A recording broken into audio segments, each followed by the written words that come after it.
Y dijo Dios, que hayan astros en el firmamento del cielo, para distinguir entre el día y la noche, y a la vez servirán como signos, para marcar las estaciones, los días y los años.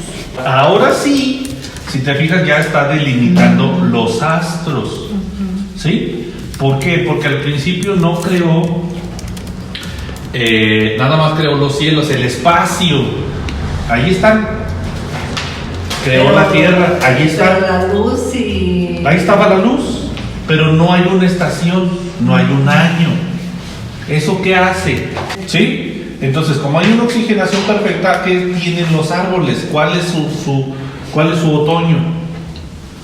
No existe un otoño. No existe ni primavera ni nada. Nada. Pero a partir de aquí sí empieza a haber un cambio. Ni lluvia. No, pero aquí sí empieza a haber un cambio.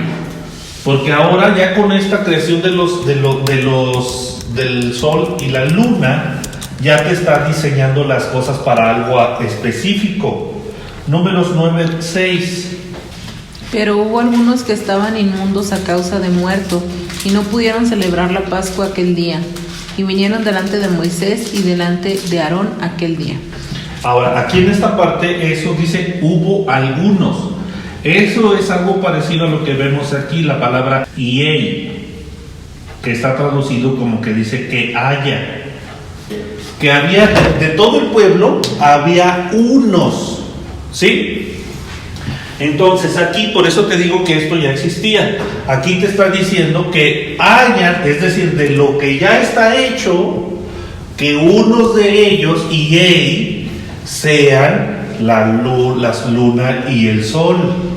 O sea, ya estaban hechos, nada más les dio a cada uno una función. Exactamente. Ahora sí les designa su función específica. Incluso hasta podría ser que hasta se acomodaron en su lugar. Y sean astros en el firmamento celeste para iluminar la tierra. Y así fue. Los astros tienen que cumplir 7 propósitos. 1. Separar el día de la noche. 2. Ser señales. 3. Marcar las citas divinas. Las fiestas. Sí. 4. Mostrar días. 5. Mostrar años. 6. Ser lumbreras en la expansión de los cielos. Y 7. Alumbrar sobre la tierra. Incluso aquí vas a encontrar en el 4 la palabra Moadim. En la fonética, sí, dice... ¿El 14? Ajá. Dice Behayu Leotot Ul y luego sigue Moadim. Ese Mo, diagonal guión Adim, esa es una estación, pero no una estación como de primavera, verano, invierno, otoño. ¿Dijimos qué? Cita divina. Una cita divina, una cita señalada. O sea, eso es lo que te marca ese Moadim. ¿Sí? Y así fue como hizo Dios a los 2 astros mayores, el astro más grande para que impere durante el día y el astro menor para que impere en la noche, y también a las estrellas. Mira, aquí hay una distinción entre el 15 y el 16. El 15 es un decir y el 16 es un hacer. Por ejemplo, vas a encontrar 3 tipos de palabras diferentes en todo lo que estamos viendo del Génesis. La primera es bará, bará. La segunda es asá y yatzá. Son cosas diferentes: crear, hacer y formar. Por ejemplo, bará. Tres formas en las que trabaja Dios en esta creación, como bará, asá y yatzá. Bará, dijimos, creó. Génesis dijimos 1:1. Y luego asá, Génesis 1:16. Formar, Génesis 2:7. Ahí es yatzá. Bará, asá y yatzá. En esta situación se considera que había también 365 días para el día y para la noche. ¿Se considera que qué? Se consideraba que había lo mismo, 365 días para la noche y 365 días para el día. Pero a causa de un desfase se hacen mayores días y menores noches. Por ejemplo, ahorita se está haciendo, va a llegar un momento en el que se hace más rápido de noche y tarda más en salir el día. A eso nos referimos con que las noches son más noches que menos días, por el desfase que hubo, y por lo menos aquí se considera que es lo mismo, que es las mismas cantidad de días y de día y de noche, o sea, la misma duración, vamos, no hay ni más ni menos. ¿Qué es lo que hace a nosotros ahorita el desfase? Lo que hace el desfase ahorita es que el sol a veces ya no está al centro, sino que está en un lado. O sea, si tenías el sol así cuadrado y en lugar de estar al centro, estacionado. Entonces, cuando estás más cerca del sol, sientes más calor. Cuando la luna pasa de este lado, sientes más frío. ¿Sí? Entonces, en eso todavía influye el eje de la Tierra. Porque cuando está acá, creo que está más derecho, no está tan inclinado. Y eso ocasiona que los días se desfasen y sea más rápido de noche y más tardado de día. O sea, que dure menos las horas de luz. Eso influye y por eso se considera que aquí, como está todo al 100, el sol está todo en línea perfecta y los días son tanto de día como de noche. No hay un desfase económico, por así decirlo. Oye, ¿y por qué también hay cambios ahora en la luna? Antes los calendarios que daban antiguamente, los de también en las antiguas picoditos, eso que salían de mis tiempos. Sí. Las lunas estaban más redondas, estaban más grandes, el medio menguante no estaba como ahora están más inclinados. Eso mismo con el terremoto Del 98. de Chile. Ah. En Chile, en Japón y en Chile, si se fijan, no me acuerdo si es Japón, no sé dónde, pero en Chile hubo uno y en Japón meses antes hubo uno. Dicen que se inclinó. A eso me refiero con el eje que se movió, porque de hecho la luna tú la veías así, sí. Y ahorita la luna, si tú te fijas, está así. O sea, así está la luna. No está diferente, entonces por esos terremotos la luna se movió y lo que ocurrió fue que los días se acortaron más. Más bien la Tierra se movió. Sí. La vemos desde otro ángulo. Sí, de hecho sí, la luna se movió, entonces los días se hicieron más cortitos, pero eso influye que se van a hacer todavía más cortos, porque entonces algo tiene que pasar para que se hagan más chicos. Por eso es la palabra, ¿verdad? Ahora, en la luna se considera que el oxígeno, por ese movimiento, algunos piensan que la luna se acercó a la Tierra. Y con ese problema, el oxígeno de la Tierra, al llegarle a la luna, le está causando oxidación. Y esa oxidación va a terminar haciendo que se vuelva roja. Entonces, cuando te hablan de una luna de sangre, es por los rayos del sol que tocan la orilla de la luna y por la atmósfera se ve roja, pero la luna sigue siendo del mismo color. Pero cuando te dice la Biblia que la luna se convertirá en sangre, la oxidación por el cambio de rotación hace que la luna se oxide y entonces la luna se vuelva roja. No que la luz le dé y se vuelva roja. ¿Es de Apocalipsis eso? Sí. Pero tiene que ser, no nada más de Apocalipsis, está en Joel, no me acuerdo dónde más está, pero hay varias partes que lo citan. Entonces, pero sí Apocalipsis te lo nota más como que la luna se convertirá en sangre. Sí. Pero no es que sea sangre. Otra vez, lo que está escribiendo Juan es desde su perspectiva. ¡Ay, vi la luna roja! ¿Cómo le pongo? Como sangre. Pero por este desfase, por eso cuando te dice Jesús en Mateo, los días serán acortados, tienes que ver que el eje se está moviendo, la luna tiene que haber una conexión, la oxidación tiene que pasarle y entonces tiene que venir el caos. ¿Sí? Pero todo por el desfase de las cosas. No nada más así como que, pues quién sabe. Y luego ahí ahora sacamos a alguien que va a salir. Y entonces esto significa.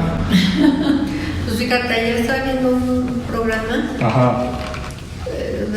era hablando sobre la política de Rusia y todo eso.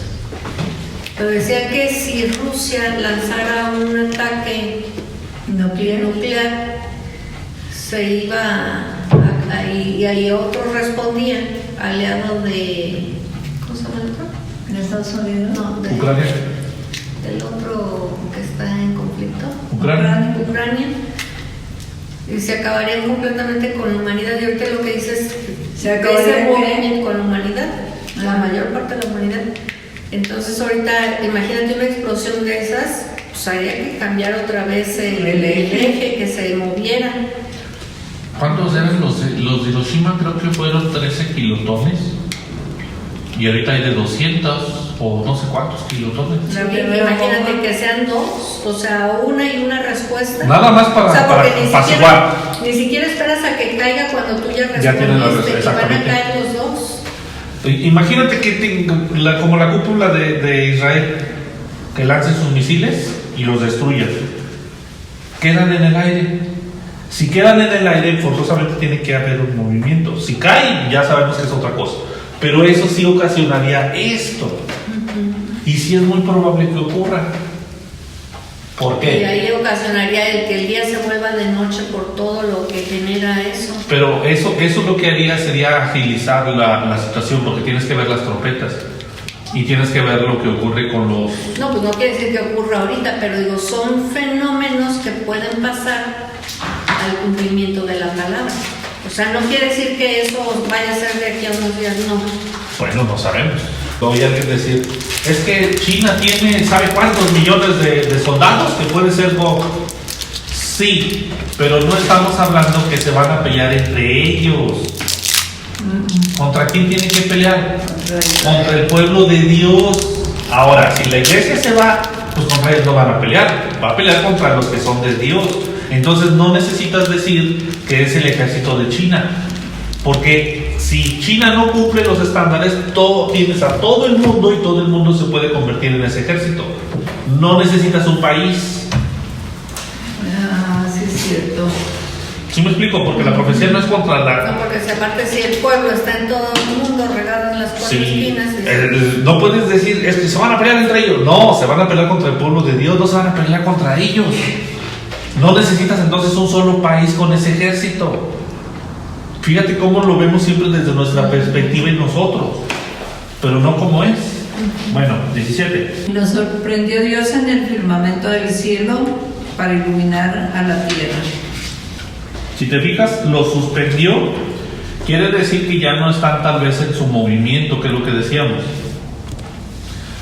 Ya están en una especie de ahora tú te vas a quedar aquí sobre este eje, sobre este lugar.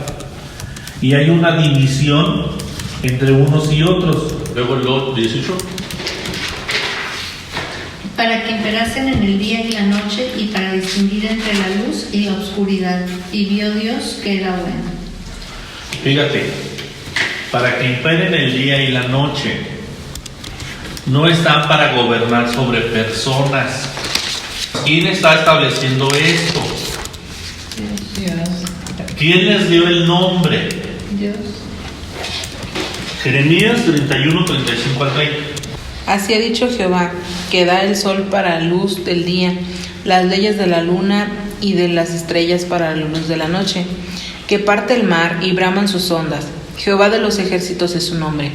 Si faltaren estas leyes delante de mí, dice Jehová, también la descendencia de Israel faltará, para no ser nación delante de mí eternamente.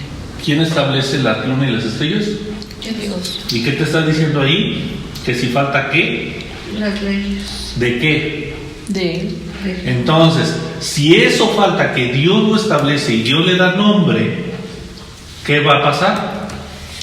También la descendencia de Israel faltará. Va a ser desechada. Cuando la iglesia te está diciendo que Dios ya desechó temporalmente a Israel, ¿qué está diciendo?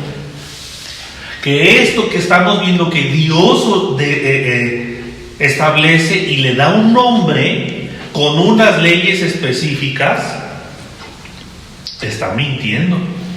Estás desechando a Israel y estás haciéndolo a un lado y Le va a tocar. Sí, o sea, a mí se me hace muy fuerte eso de Jeremías porque le dice, mira, si esto que yo hice yo y que yo le puse nombre desaparece Israel.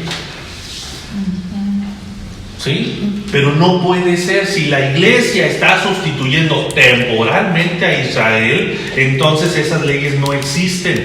¿Y qué haces con esa situación? Estás haciendo a Dios un mentiroso. Por eso fíjate cómo lo que veíamos ahorita de Ezequiel es muy importante, porque la gloria está sobre el remanente, y ese remanente no puede desaparecer. Si el remanente desaparece, ya no tienes día ni noche, las leyes ya desaparecieron. Entonces puedes hacerlo, como decíamos ayer con la catarata, puedes hacer lo que tú quieras con el mensaje de Josué. Cuando encuentres que te digan, haz con tus pies lo que tú quieras, pero como está dedicado a una persona específica, está anclado, no se puede tomar así. Por eso te dice aquí en este paso, para que imperen. ¿Sí? Fíjate la importancia de que esté armado a su formato correspondiente.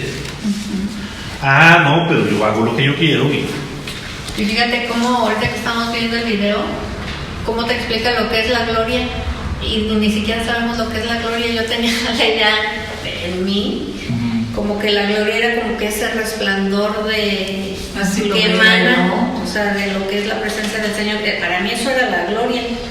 Y digo, ¿cómo es algo completamente erróneo? O sea, ni siquiera sabemos lo que significan las palabras. Porque lo que quieres es agarrar algo, por eso lo que te digo de Génesis, del árbol. Quieres que tu mente haga las cosas como tú lo estás leyendo de una forma corrida. Como lo estás comprendiendo. Pero lo estás leyendo en español. No lo estás leyendo en el idioma original. Fíjense cómo iniciamos con lo de los ¿cómo se llaman los de estos dibujitos que les puse? Pictográfico. Y ahí cambia completamente. Como el primer versículo que está agregado en el pictográfico. Entonces no puedes traerte esa idea. Por eso lo que veíamos de Jesús, Él es el principio, Él es el Bereshit del Reshit de la creación. Esa conjugación de palabras, pero lo ves en el griego, aquí, con clero significa no sé qué, y no, o sea, mi hijo, estás leyendo así tenue y estás otro de lenguaje que nada que ver, no coincide, ¿sí? Mira, hay un hermano que siempre habla dice que no existe la teología del reemplazo. Pero si lo oyes, él dice, Dios temporalmente sentó a Israel y está trabajando con la iglesia. Te dice que no existe la teología de la... Eso no es cierto, pero él la aplica. Fíjate cómo es, ¿sí? Por eso es importante conocer el contexto para que no hagas eso. Si estudiase los primeros, los Hechos 15:21, te dice de los que están con los judaizantes, el problema de los judaizantes. ¿Y qué les dice Jacobo? Bueno, Santiago. Porque cada día de reposo tienen quien les lea Génesis. Bueno, ¿quién les lea a Moisés? ¿Quién escribió Moisés? El Génesis. Moisés. Entonces imagínate que empiezas a leer esto. Es que la creación está establecida así. Imagínate que lo enlaces con una captada de eso que acabamos de leer de Jeremías. Entonces el pueblo es judío, es de Israel. No puedes cambiarlo, tienes que adherirte. Sí es cierto. Y nada más estamos iniciando. Entonces poco a poco vas aprendiendo. Luego el 19. Y fue el atardecer y la mañana. Y acabó el día cuarto. Muy bien. Luego el 20. Y dijo Dios: proliferen las aguas reptiles e insectos, seres rastreros vivientes y aves sobrevuelen sobre la tierra, en la extensión del firmamento celeste. Permíteme antes que diga, fíjate cómo dice, hasta ahorita hay muchas cosas que voy comprendiendo. Porque no dijo que fue la mañana y la tarde o la mañana y la noche? Fue al atardecer donde empieza el día. Aquí te dice, fue el atardecer donde está empezando el día, ¿no? Ahí está muy claro. Aguas, reptiles e insectos, seres rastreros, vivientes y aves, sobrevuelen sobre la tierra, en la extensión del firmamento celeste. ¿De dónde sale? De las aguas, los reptiles, ¿Y qué más? insectos, seres rastreros, vivientes. Todos ¿Y salieron las del agua. aves? Fíjate cómo te dicen, ¿de dónde sale? La teoría de la evolución es cierto. Exacto. Sí es cierto, pero fíjate hasta dónde llega. Porque te dice, proliferen las aguas. ¿Para qué son lo que va a producir, lo que va a producir las aguas? Reptiles e insectos. Apocalipsis 9, 2 al 4. Y abrió el pozo del abismo y subió humo del pozo como humo de un gran horno, y se oscureció el sol y el aire por el humo del pozo. Y del humo salieron langostas sobre la tierra, y se les dio poder como tienen poder los escorpiones de la tierra, y se les mandó que no dañasen a la hierba de la tierra, ni a cosa verde alguna, ni ningún árbol, sino solamente a los hombres que no tuviesen el sello de Dios en sus frentes. Entonces, si te fijas ahí, eso que sale de la tierra, ¿para qué? Para matar. Para matar. Lo que sale acá, que proliferan de las aguas y los reptiles, ¿para qué son? Para dar vida. Para generar un ecosistema, y ese ecosistema mantenerse unido. Altera el ecosistema. Altera el ecosistema. Lo que ocurre cuando crea el Señor las lumbreras, está ocurriendo una situación ahí sí de ambiente, porque entonces sí, al haber la luna, al haber el sol, ya empieza a haber un cambio un poco climático, y dentro de eso, por eso las especies tienen que tener un lugar específico. Y así fue como creó Dios a los peces y a los cetáceos mayores, y a todos los reptiles con organismo viviente, que fueron proliferando en las aguas en sus respectivas especies, y todas las aves aladas en su especie, y vio Dios que era bueno. Si te fijas, aquí te está mencionando con organismos vivientes, por eso es lo que decíamos de la hierba y la diferencia entre un animal, porque este ya es un organismo viviente en sí. Lo que está teniendo él, Betkol Nefesh, eso es lo que distingue de un animal a un árbol o a alguna hierba, que una hierba no tiene Nefesh, porque está en un solo lugar, no hay movimiento, no hay nada. ¿Qué es? Alma. Entonces, aquí en la creación tenemos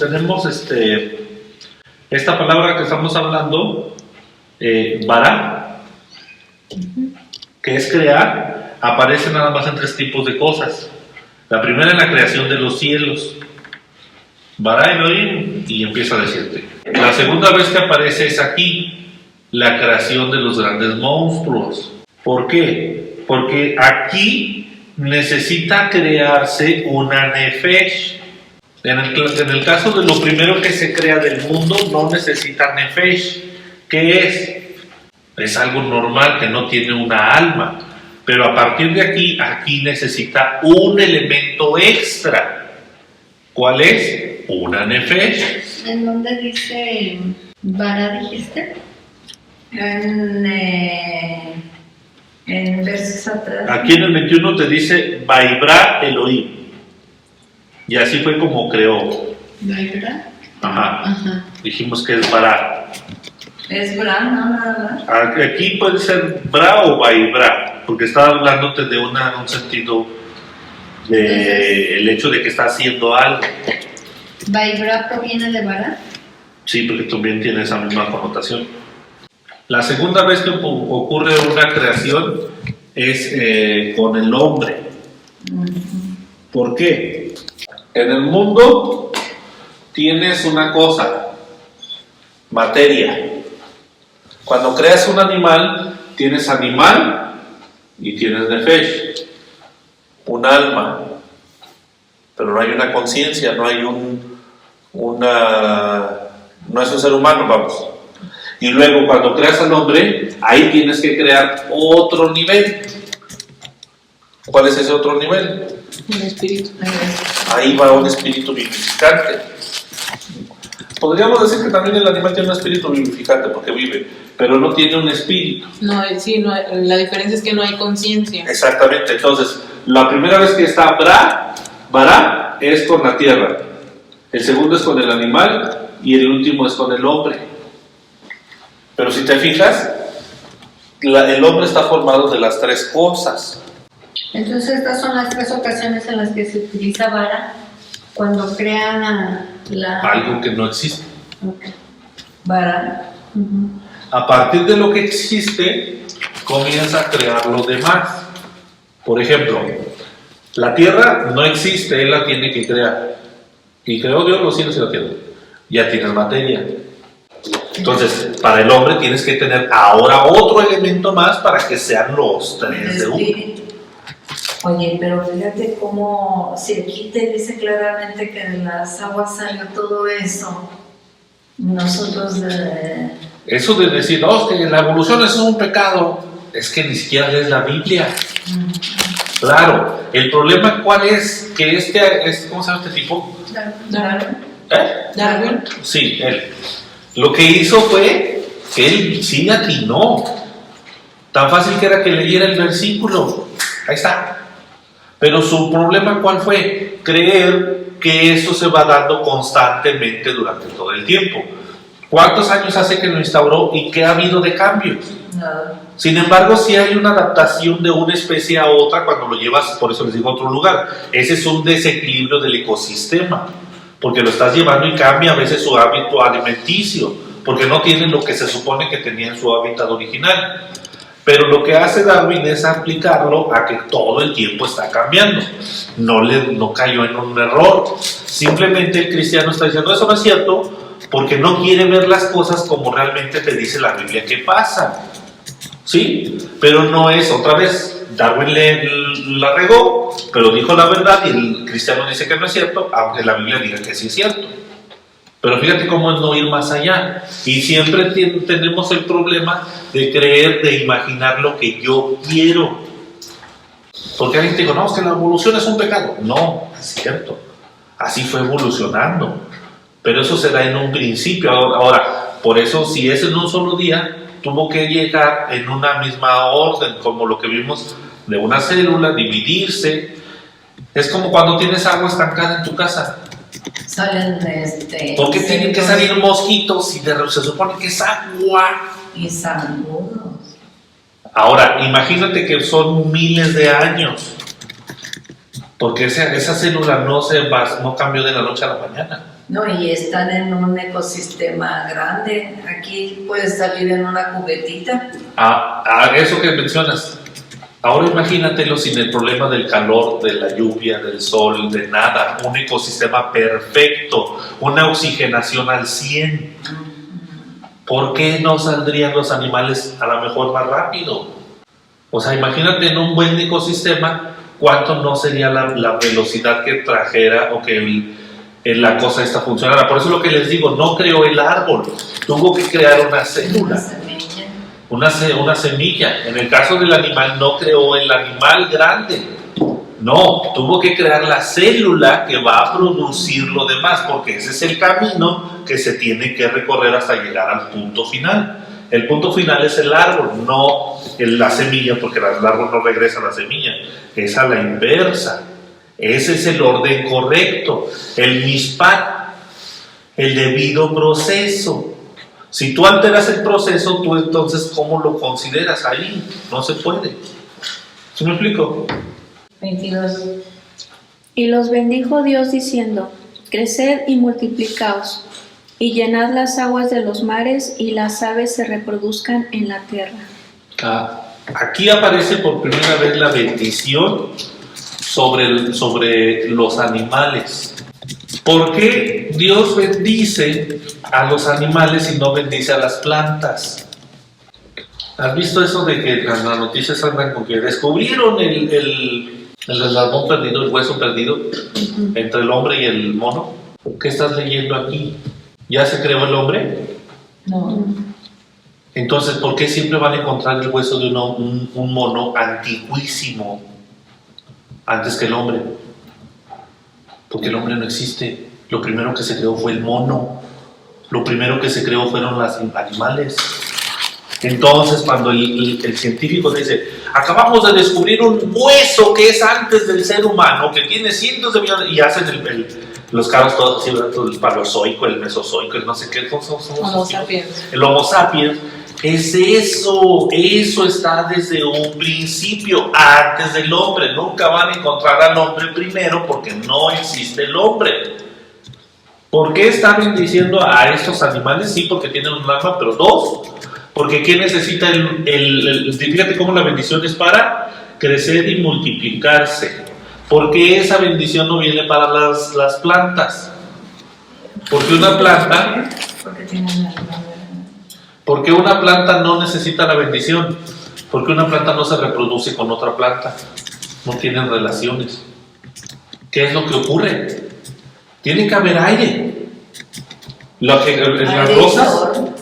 rosas tienen que generar el polen para que venga una abeja y esa abeja se la lleve a otra planta. Pero ella no se reproduce. Si no hay una abeja, por eso es lo que hay un problema, que dice que si se acaban las abejas, ya no hay reproducción de plantas. Pues, bueno, me está muy bien raro que hay plantas que son hembras y que son machos. Sí, no, eso sí, eso sí ocurre. Pero ella no va a una planta y le dice, ¿qué onda? ¿Cómo está, doña Begonia? Eso no ocurre. ¿A qué están a merced? Del viento, de un animal. Es más, ponle que Dios no crea los animales. ¿Cómo se reproducen? Por el aire. El aire se lleva la semilla. O sea, realmente no necesitas nada para reproducirte. Si el elefante se le acerca a la elefanta y la elefanta no quiere, no va a pasar nada. Si no hay algo que esté en celo, no funciona. Entonces, ahí necesita una bendición especial, porque ahí está metida de una u otra manera una voluntad del animal. Pero en una planta no. Claro, llevan su ciclo normal, pero su ciclo normal no está esperando a que haya una persona, a que haya una planta que le diga, ¿qué huele? ¿Cómo están? Buenas tardes. No, esa es una situación diferente. Luego el 23 sí fue la tarde y el amanecer y acabó el quinto día. Si te fijas, en el primero dijimos que era Yom Ejad. Fíjate cómo Ejad nada más es el uno, el principio. Entonces ese ejemplo de unidad es lo que se va a estar repitiendo. Por eso aquí sí te dice el quinto día. Es decir, ese ejemplo, ese reshit, es lo que se está repitiendo. El prototipo. El prototipo de lo que viene después.